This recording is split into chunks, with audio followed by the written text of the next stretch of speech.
In this video, we are trying to understand that how can we frame our answer, what should be the general structure of the geography answers, how we can include the diagrams and map, relevant diagrams map obviously, whenever geography questions are being asked, and what are the main point which we can write in the body of the answer, or what should be the what we can call as the essence of the content of the particular answer. So the first question that we have in front of us is about volcanism. So what the question says, that mention the global occurrences of volcanic eruptions in year 2021 and their impact on the regional environment. So every student, first of all, when you are trying to write the answer, not be what we can say in haste of starting answer, no matter how much you think that you know about this particular question. First, try to read the questions few times to understand that what are the major points which should be part of your answer. So first of all, what they are asking about the occurrences of volcanic eruption in which year? In year 2021.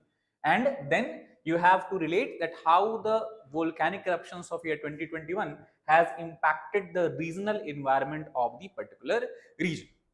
So how can we start the answer?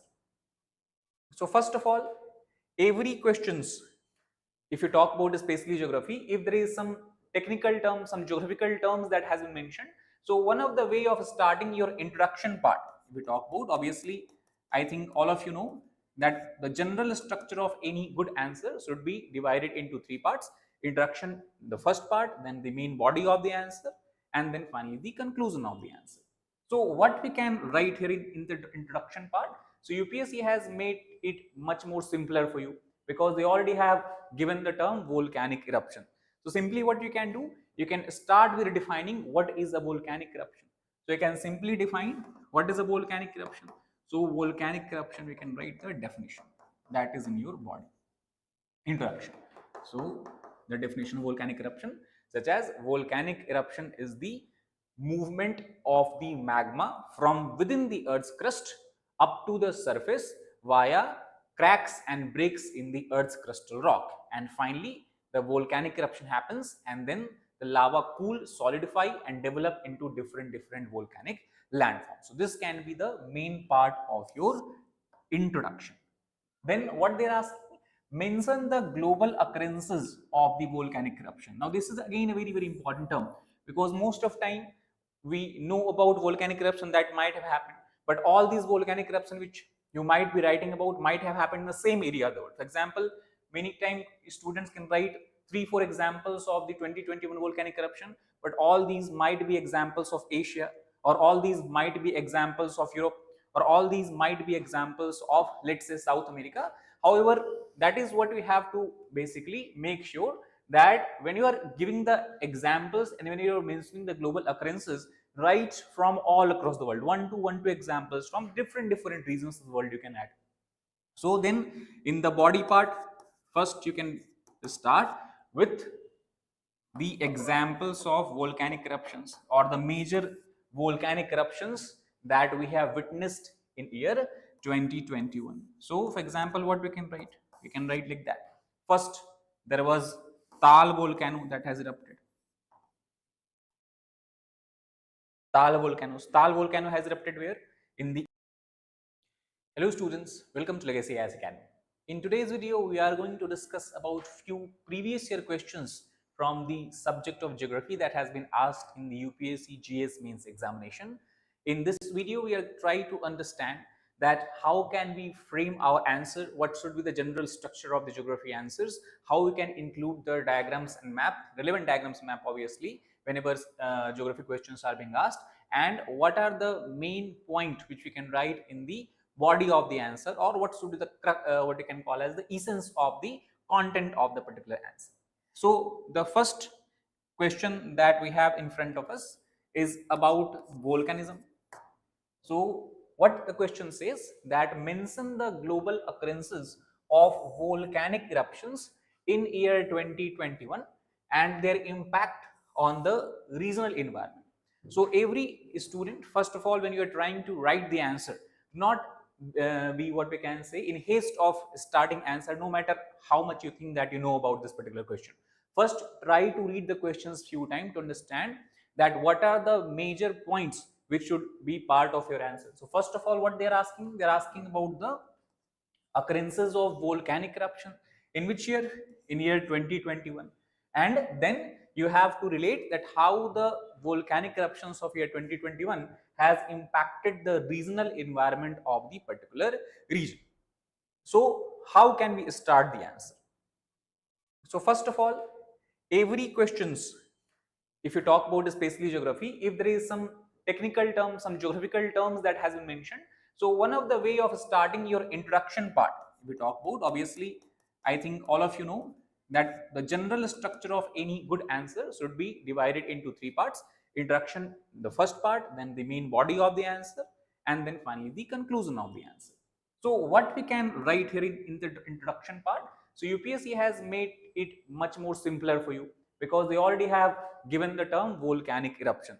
So simply what you can do, you can start with defining what is a volcanic eruption. So you can simply define what is a volcanic eruption. So volcanic eruption, we can write the definition that is in your body. Introduction. So the definition of volcanic eruption, such as volcanic eruption is the movement of the magma from within the earth's crust up to the surface via cracks and breaks in the earth's crustal rock, and finally the volcanic eruption happens and then the lava cool, solidify and develop into different volcanic landforms. So this can be the main part of your introduction. Then what they are asking, mention the global occurrences of the volcanic eruption. Now this is again a very important term because most of time we know about volcanic eruption that might have happened, but all these volcanic eruption which you might be writing about might have happened in the same area of the world. For example, many times students can write 3-4 examples of the 2021 volcanic eruption, but all these might be examples of Asia, or all these might be examples of Europe, or all these might be examples of, let's say, South America. However, that is what we have to basically make sure that when you are giving the examples and when you are mentioning the global occurrences, right from all across the world, one to examples from different regions of the world you can add. So then in the body part, first you can start with the examples of volcanic eruptions or the major volcanic eruptions that we have witnessed in year 2021. So for example, what we can write? We can write like that. First, there was Tal volcano that has erupted. Tal volcano has erupted where? In the Asia, that is the archipelago of Philippines. So Philippines, that is Manila, the capital is there. Second, we can write example of Iceland. We have volcanic eruption that has happened in the Iceland as well. Then third example we can give from the South America, like Ecuador is there. In Ecuador, in year 2021, there is eruption of a volcano that is called as Reventador. So Reventador, Ecuador in South America. Then fourth, we come to the Mediterranean volcanic zone, where we have seen the eruption of volcano in Italy, such as we have Stromboli. So Stromboli in Italy.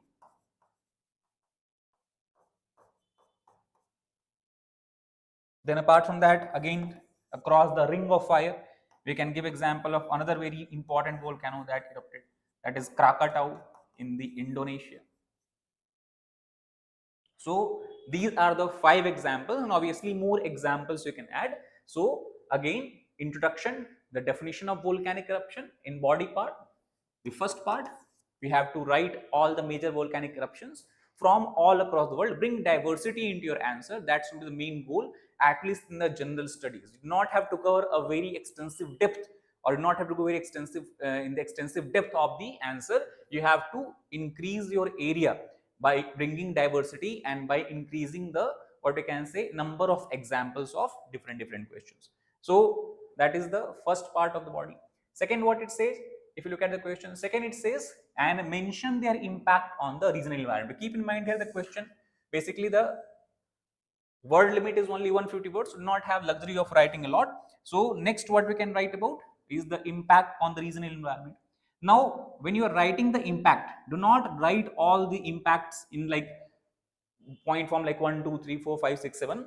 Basically, it is better to divide the impacts. So when you're writing the impact, for example, impact. Now, obviously, volcanic eruption will have both kind of impact. It will have certain positive impact as well as it have certain negative impact. So impact, first we can write the positive impact. Now here you can bring the innovation depending on how many answers you have written. You can represent the same information in a flowchart form. You can represent the same information in the tabular form. You can represent the same information in two different sections. So positive impact. Now what are the positive impacts of volcanic eruption? Now here we can keep on writing the points. The first, positive impact. Now here also you can bring some innovation, impact on the climate, impact on the weather, impact on what you can say resources, impact on agriculture. So that is how you can basically try to divide your answer, so that when someone is reading your answer, it looks that you have a good understanding of the phenomena from various different perspective. So for example, I can add some point here. What can be the positive impact of volcanic eruption? So first of all, if we talk about impact on agriculture, so we know that during volcanic eruption what happened, a lot of minerals are also coming out during the eruption, and when these minerals get deposited, it basically increases the fertility of soil. So increase in fertility of soil. Second impact we can understand from the perspective of mineral resources, because whenever volcanic eruption happens, lot of minerals are coming out, minerals such as sulfur. For example, if you look at, better to give examples as well. So in the Indonesia, there are large number of volcanoes are there where you have huge deposit of the sulfur mineral. So the mining is also done here. So example is sulfur. So mining of sulfur, and that helps in the development of industries. You can try to link it here as well. So industries, so that is the one of the positive impact. Apart from that, third, what we can write, positive impact, landform. For example, whenever you are having a volcanic eruption due to say oceanic convergence, what is the ultimate result of this volcanic eruption? It results into development of landform, such as you can have creation of new islands over a long period of time. And then when these new islands are being created, as we see in the case of Indonesian and Philippines archipelago, most of the islands are volcanic in nature, has formed due to volcanic eruption. Thus, it also provides settlement for people, settlement for humans, act as a settlement for humans, or human habitations can develop there. So that is the importance, or that is the positive point which we can understand from the landform perspective, or positive on the human population. So these are some points you can mention. Obviously, more points you can add and give example. For example, you're writing the landform development, ocean convergence, new island, settlement for human. Give example of the recent island that has developed due to volcanic eruption. Like in Central Pacific Ocean, you have a lot of islands. In Indonesia and Philippines archipelago, you have a lot of islands. Mineral resources, sulfur. Give an example of where in Indonesia, which mountain ranges are there in Indonesia, which volcanic mountain is there, where you can find the sulfur or mining is done. Soil, similarly, you can give the example, however, from the recent time. Then next, we also have to write then few negative. So next you can write about the negative impact of the volcanic eruption. So what can be the negative impact of the volcanic eruption? Very simple. First negative impact we can see on the water bodies. What happens, as we have seen in the case of the eruption of Krakatau volcano? Due to the eruption of Krakatau volcano, so much amount of debris, dust, ash particles were generated that actually covered and spread over the entire river that is flowing through the human habitations of that area. So due to this, what will happen? We can say ultimately it results into what we can call as pollution of the drinking water or pollution of the potable water, such as river water. So that is one negative outcome. Second negative outcome we can understand on the weather or climate or atmosphere. Again, as we have seen in the case of eruption of volcano in the Iceland, the amount of debris, amount of what we can say volcanic ash particles, core ash particles generated were so huge that it covered the entire atmosphere. So due to this, what will happen, as the dust particles cover the entire atmosphere, the sunlight will not be able to penetrate below the atmosphere, and that can cause and result into global cooling or regional cooling, depending on how extensive was volcanic eruption, global cooling or regional cooling. Then apart from that, what is the third impact? So obviously third impact we can understand on the health of people who are residing in the volcano prone zone, because again all these particulate matters that are generated during volcanic eruption, it basically start to what we can say, settle gradually at the bottom or at the surface, and during this process it is also inhaled by the people, and that can cause what, COPD we can write, that is chronic obstructive pulmonary diseases, lung related diseases, respiratory diseases that are very common due to the inhalation of the dust particle that is generated during volcanic eruption. Fourth, also what we can say, on positive side we had written, it creates new landforms such as islands that over a long period of time help in settling of the human population. But in a shorter period of time, in the area where volcanic eruption has happened, what will happen? A huge area will be covered with the movement of the magma or lava, and that in short period of time can make humans habitation impossible in that area, and that can also cause the displacement of the people. So due to the eruption or movement of magma, which on surface is referred as lava, it results into the displacement of people because people cannot live there, right? However, in long period of time, what will happen? In the positive side, again you can write the same magma and lava when volcanic eruption, especially when basaltic volcano eruption happens, gradually this magma lava cool down, lead to development of new types of rock that is called as volcanic rock, and gradually these volcanic rocks undergoes erosion, which results into formation of black soil, and in this black soil you can cultivate large number of crops, the predominantly being the tobacco and cotton or sugarcane. So that will be the positive side. On negative side, short term you have displacement of the people. So these are the point that you have to add. So introduction we have discussed, the body we can divide into three parts.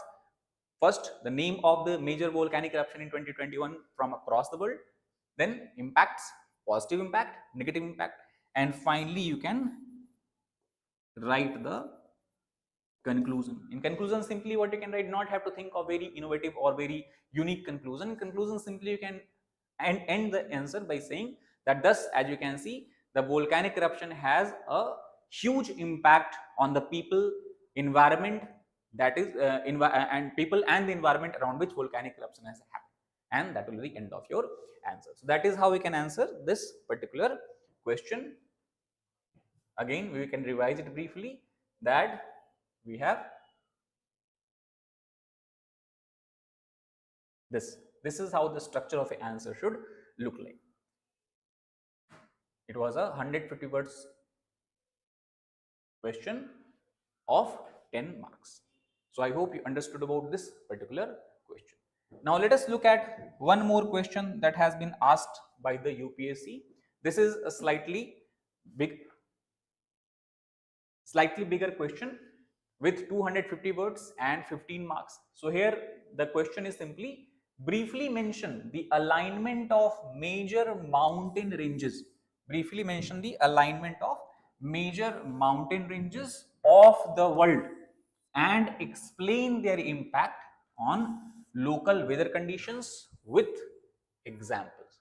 So again, three very important keywords: mountain ranges across the world, impact on the local weather, and examples. So make sure when you are writing this answer, you are addressing all the aspect of the question. So this question is very good question, because here you will have full possibility to draw maps, diagrams to explain your answer in a much more illustrative manner. So how can we start the answer? So if you talk about first of all intro part, how can you start induction? Induction you can start in several ways. One of the way how you can start induction is define this term. What is a mountain range, right? What are the mountain ranges? After you have defined, here you can write definition of mountain range.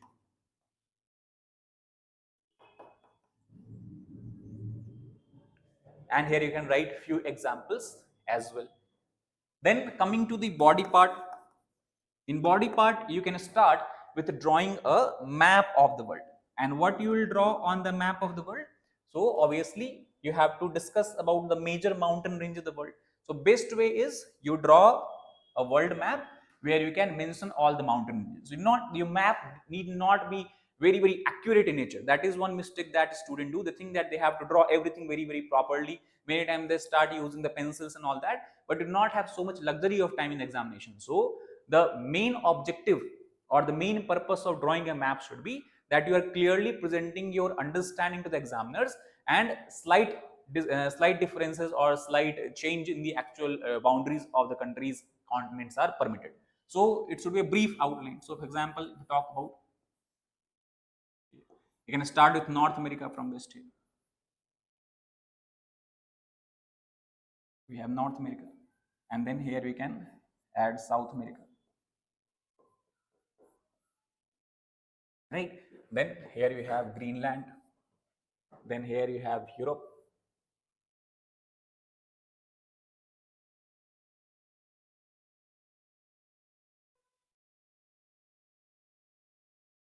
and then here we can add Africa,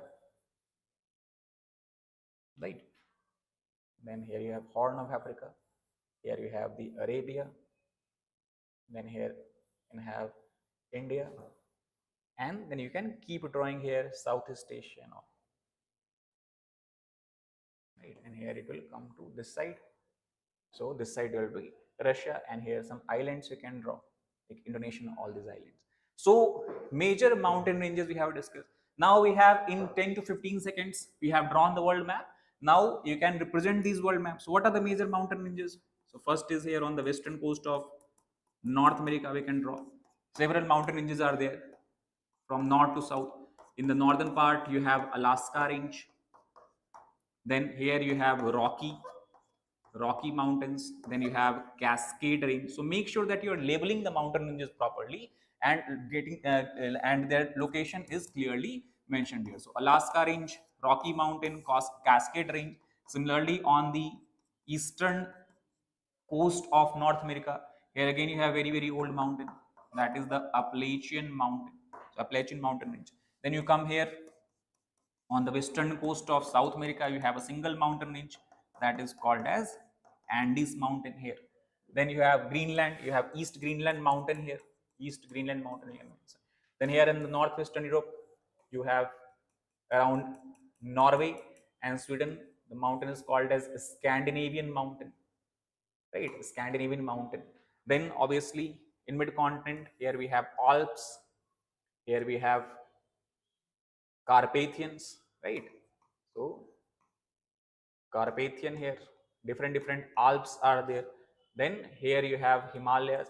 You can skip the smaller mountain ranges, right? For example, here a lot of small mountains are there. Caucasus Mountains are there. Zagros Mountain, Elburz Mountain in Turkey, Iran. So Carpathian you can write here. You can add the Urals because this is one of the oldest mountain ranges. So Urals, that is also serving as a boundary between Europe and Asia. Then obviously the mighty Himalayas you can mention here. Himalayas, right? Here on the northwestern coast of Africa, you have the Atlas Mountain. Atlas Mountain. Right. So these are the major mountain ranges. Obviously, few more here and small. If you want to add, you can add as per your understanding and this knowledge. Now that is our first part. Here we have clearly shown. You can obviously, when you're drawing the diagram, make sure that you are putting it in a rectangular box, labeling all the diagram properly. So total how many mountains we have discussed? 1, 2, 3, 4, 5, 6, 7, 8, 9, 10 mountain ranges, more than enough. Now the third part of this question is what? Simply they are asking that after describing about all these mountain ranges of the world, explain their impact on the local weather conditions with examples. So this is what we have to focus upon. So let us try to understand that what we can add here in the answer. So if we talk about these mountain ranges here, first of all, what is happening here? If you look at the mountain ranges of the west coast of North America, you can write how it influences the regional weather. So here you have, for example, wind is forced to rise and descend in this particular direction. So this wind, you have the development of local wind, that is called as Chinook, and Chinook wind blows in the late winter to early spring. And what is the impact of Chinook wind? It actually rises or raises the temperature of the leeward side of Rocky Mountain, and thus melts the snow at a very great extent and a very rapid rate. And melting of this snow causes warming, opening of the pasture lands, opening of the agricultural land where farmers can start their activity again. That is one example. Apart from that, here what we can write, it is due to leeward orographic effect. You must have read in the geography. So here you can talk about the orographic effect in this case also. The one impact of the orographic effect is we have creation of desert that happens. For example, here you can also write, other example is the development of desert like condition because of less rainfall. So in the North America, you have development of Mojave Desert, Sonoran Desert. In South America, you have development of the driest desert of the world, that is called as the Atacama Desert. Similarly, you can add here as well. On this side of Atlas, you have development of, due to orographic effect, low rainfall condition exist. That has led to development of the Sahara Desert, right? And that is what we can add here. Apart from that, what else we can write? Similar kind of situation we see around the Alps. The same diagram you can draw for the Alps. Here you have development of another local wind that is called as Foehn. So Foehn local wind in the Alps develops due to the mountain region. In the Andes, you have development of the Jonda winds. That is again a local winds developed mainly due to the influence of the Andes mountain. What is the influence of appellation? So influence of appellation is what happens on this side also you have mountain, this side also you have mountain, and this side you have the Great Lakes region, very huge water body is there. So from both side winds descend and then again become heated, take up a lot of water from the Great Lakes region and rise at a very rapid rate, and this creates a conducive condition for development of thunderstorm and tornado. So that is why if you look at the map of United States of America, the central part of USA and the border of Canada experiences highest number of thunderstorm and tornadoes in the world. That a region is called as Tornado Alley. Why? Because the combined influence of the Appalachian Mountain and the Rocky Mountain ranges. So that is something we can write about the third influence. Then coming here in the Himalayas, two very strong influences there. First, it is the presence of Himalayas that prevents the southwesterly monsoon wind to exit the country, and that is why India receives very high amount of rainfall in the monsoon. At least 70% of India's rainfall is orographic in nature, largely due to the structure and alignment of Himalayas like this. So that is why one impact is heavy rainfall. The impact of monsoon is clearly visible here. That helps the agriculture, and India has thus a monsoon climate. Effect is much more clearly visible here. Other impact you can write, it is the presence of Himalayas that prevent the cold winds that are coming from Central Asia, Siberia, Arctic region to enter into India. And that is why on the climate or weather, what is the impact? India, half upper part of India is lying in the temperate zone. However, the entire weather of climate of India is considered as a tropical climate. Why? Because Himalaya act as a climatic barrier and does not let these cold winds to enter India, and thus even in winter time, temperature of the northern part of India does not drop significantly below 0 degrees Celsius as on the other side of Himalaya. So two very strong influence that we can see here, one on the monsoon, one on the climatic conditions, and all these 4-5 points that we have mentioned here. So all these points, if you are able to explain properly, again you can conclude by saying that we can see that the development of mountain ranges due to different regions across the world can create different weather conditions in short term, as well as the significant impact we can see on a long term climatic changes and climatic phenomena as well. So that is about the second.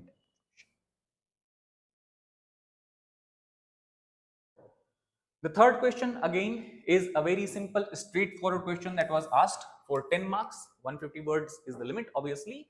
Discuss the geophysical features of circumpassive belt. So this is one of the simplest question that we can understand that UPSC has asked on the geography. If you have studied all the whatever static books you have to study about the standard study materials, you'll be able to answer this question. So what should be the structure of the answer if we talk about introduction part? So first of all, in geography, whenever you have possibility to describe and explain about any particular region, you can start by drawing its map and explain that what is this particular belt. So here we can discuss about that what is the circumpacific belt, where it is situated, and then you can draw the corresponding map. So in this case, circumpacific belt is nothing but a ring-like shape or ring-shaped belt that has developed on the both sides of the Pacific Ocean along the coastline of South America, North America, then Eurasia, then Australia, New Zealand, and in between Japan, Indonesia, and Philippines. So here you can draw the diagram on this side like this. Here we have the Indonesian Philippines island. Here we have Australia, Indonesia. Here we have the Japanese island. On this side we have the North America, and this side will have the South Africa. Right. So again, very simple outline you can draw, and then all along this region, this area is a circumpacific belt that we can demarcate like this, all the way up to New Zealand here. So this is what you can call a circumpacific belt. Again, like the last question, you can write the major mountain ranges here: Andes, Rocky, Alaska mountain range. Then here we have an island chain, that is Aleutian island chain. Then here we have again a volcanic island, Indonesia, Philippines volcanic island, and then a lot of volcanic islands are there in the Pacific Ocean extending all the way to New Zealand. So this is the belt here, and on this side we have basically splitting that is happening. That means this is the region of oceanic divergence called as East Pacific rise. So make sure you are labeling all the areas properly. And from this side you have the Chilean Trench. So East Pacific rise. So all this entire region, if you talk about this region, this is the region of convergence, this is the region of divergence. So we have to discuss about the geophysical features. So first of all, you can discuss in terms of plate tectonics, that what kind of plate interaction is happening along this particular circumpacific belt. So where you can clearly discuss, this is the Pacific plate here. So this side we are having the oceanic continental convergence. This is your North American plate. This is the South American plate. So Pacific plate is subducting below the North American plate, South American plate. This side you have the Eurasian plate. So Pacific plate is subducting below the Eurasian plate here. And this side you have the Australian plate, which is the oceanic plate. And thus Pacific plate is subducting below the Australian plate as well. And here you are having the divergence between two oceanic plate, Australian plate and the Pacific plate. Now, what are the geophysical features? So once you have described and labeled this entire region, now you can come to the next part of the question, where you can mention the important geophysical features. Okay, the important geophysical features of the circumpacific belt. So first, what you can write? Volcanic mountain ranges. And here very briefly you can write why these volcanic mountain ranges formed mostly as a result of oceanic continental convergence. And then you can write the names, examples of the mountain ranges, or you can show them on the map. You have both the possibilities. Then second major geophysical feature is we have development of oceanic trenches.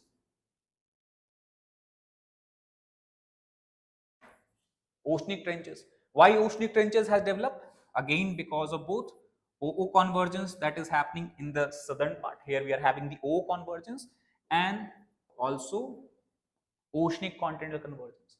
And then you can mention the major trenches that you find in this area. For example, in the Pacific Ocean, the deepest point on the earth, here we have the Mariana Trench, then we have Kermadec Trench. So names of few trenches you can mention, or if you know about the location, you can show them on the map as well. So that is the second important geographical feature or geophysical feature. So volcanic mountain range, oceanic trench. Then third geographical feature, what do we have? We also have hot spot volcanic islands. That is also in the circumpacific belt, where you can mention about the Hawaiian island. Right. Apart from that, on the northern part between the Alaska and Siberia, we have formation of Aleutian island chain. Aleutian island chain. So that is the third geographical features. What else we can mention? Now, if we look closely in the circumpacific belt, there is one other kind of interaction which you might have studied about, that is happening around California. So what is happening around California? On this side we have the Californian plate, this side we have the North American plate, and we are having the transform plate interaction that also is happening in the circumpacific belt. So the fourth geographical feature that we can write about is the formation of a fault that is called as San Andreas fault. San Andreas fault where? In the California. Why this fault has developed? Due to the continental transform plate interaction that is happening between the Californian plate and the North American plate. So this is the four types. So San Andreas fault, hotspot volcanic island, oceanic trenches, volcanic mountain ranges. Fifth, here and there what do you have? You have the volcanic islands as well, not only the mountain chain, where you're having the OO convergence in the southwestern Pacific. So here you have formation of volcanic island such as Indonesia, Philippines, due to the OO convergence between the Pacific plate and the Australian plate. So these are the 5 most important geographical feature that develops here. Sixth one also you can write here. We had discussed what is happening here. We are having the OO divergence. So what is the result of OO divergence? The 6th point we can mention clearly here. We have the development of mid-oceanic ridge. Now you can explain the OO divergence is creating the mid-oceanic ridge, and thus we have formation of which ridge? It is called as East Pacific Ridge. So these are more than enough because it is only 10 mark question, 150 word limit is there. You have 20-30 words you have spent in the introduction, then you have drawn a very good map of the circumpacific belt explaining all the major geographical regions there, writing names of the mountains, islands, countries, continents, what kind of plate interaction is going on, and then finally you have written the all major geophysical features that you see on the circumpacific. So one big diagram or map you can say, and then examples, names of the ranges, that is more than enough for this kind of question. In this question, since there is no scope for writing any solid conclusion, you can skip the conclusion or simply you can write this simple one line. Thus we can see the circumpacific belt region is where we see a diverse or a diversity of geophysical features ranging from islands to mountain ranges, trenches to ridges. So that is all about this particular question. So this is how we can try to answer geography based questions that is asked in general studies, and we also have discussed how you can best utilize drawing of maps and diagrams. That is all for this video. I hope you gained something from this particular video and will help you in writing good answers. Thank you very much.